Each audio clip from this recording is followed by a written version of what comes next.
digna. Y esa la presentó Andrea Villagrán con Ligia. Y bueno, yo ya conocía como el trabajo de Andrea Villagrán, pero en ese punto fue como verdaderamente Andrea es mi diputada favorita. Me representa súper bien. O sea, era como un tema...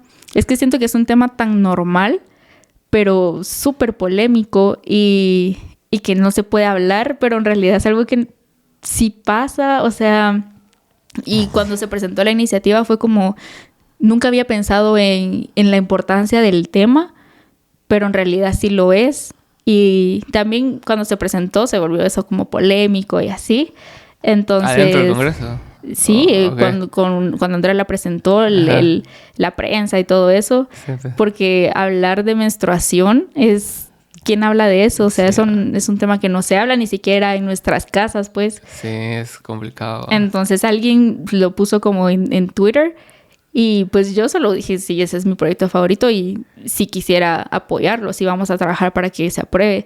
Y de ahí empezaron a sacar de que no sé qué, no sé cuánto. Creo que hoy todavía 3 días después siguen hablando del tema. Sí. Me estaban contando que estaban haciendo como un rastreo de cómo se había movido el tema, que hasta la gente lo fue a buscar en Google, de qué se trataba y así. Entonces eso es algo muy positivo porque pues hubo como algunas... pocos argumentos como encontrados, pero la mayoría eran favorables. Era como... Lo único es que la gente creo que no ha entendido es que las cosas no son excluyentes. O sea, si vamos a aprobar esta ley no significa que vamos a dejar de lado la desnutrición o la salud pública o un montón de temas. Y no significa que, por ejemplo, el señor presidente va a dejar de trabajar con la desnutrición que ya había dicho que le va a entrar frontalmente. Claro. Entonces dicen, ay, no, mejor otra cosa que sea más importante. Pero es algo importantísimo. O sea, todas las mujeres pasamos por eso desde los, 10 años. Y vivimos con eso hasta los, 40 años. Sí, claro. Entonces es algo que urge, pero los hombres no saben porque no lo viven. O sea, esos dolores de verdad son reales. Algunas nos dan más fuertes que a otras. Y... o sea, solo nadie nos ha escuchado nunca. Entonces me encanta el tema porque es algo muy sencillo, pero muy, muy polémico. Y que es sí se puede la polémica trabajar. Que se arma, o sea, sí yo siento que muchas veces, o sea, creo que Rob Rímola lo puso hace poco, no te importaba All Lives Matters hasta que exista Black Lives Matter, ¿verdad? Y empezó así con eso y es cierto, pues, o sea, siempre que presentes algo que sea importante para una demografía en específico, siempre van a salir los otros que digan, pero siempre, ¿y el hambre qué? Y ellos no están haciendo absolutamente nada por eso también. Sí. Entonces, y eso que decís vos que no son excluyentes, es muy cierto, pues, y es importante también como aterrizarlo y entenderlo, pues, o sea, porque no es así como que, no, solo esta ley este año, muchachos. Y solo nos vamos a ocupar el 100% de nuestra energía en y los niños no importan ahorita, no es así, pues. No, y es que también lo que te digo, como no han pasado por eso, no lo entienden. O sea, sí habemos personas que hemos dicho, solo voy a comprar un paquete porque no me alcanza para 2 paquetes de toallas, por ejemplo.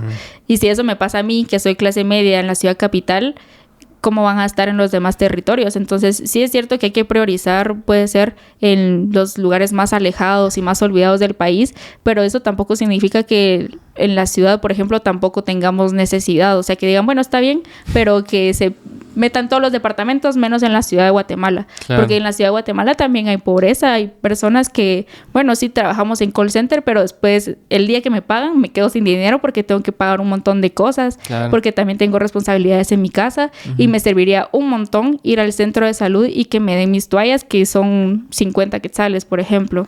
Y un centro de salud, bueno, te ahorra un montón, mano. Yo me acuerdo, yo tengo un hijo, se llama Lucas, ¿no? Tiene 5 años. Y me acuerdo que las vacunas, la mayoría se las pusimos en centro de salud, ¿va? Porque, o sea, cada doctor privado te cobraba 1,000, 2,000 pesos por cada vacuna, ¿va? Era absurdo, ¿va?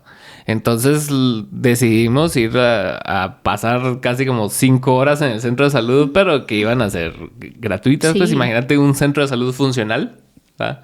Entonces sí me pareció muy necesaria la polémica, la verdad, porque después ya entró en otro tono como tergiversándolo un cacho y con la identidad de género también entró a jugar ahí y como que se volvió un revoltijo de cosas de que, o sea, al final lo que era la ley, porque estaba así puro en Pictolite, algo así, ¿verdad? Algo así. Ajá. Y era así como que eso ya no importó. Lo que importó fue lo que yo entendí del 700 reply que puso alguien.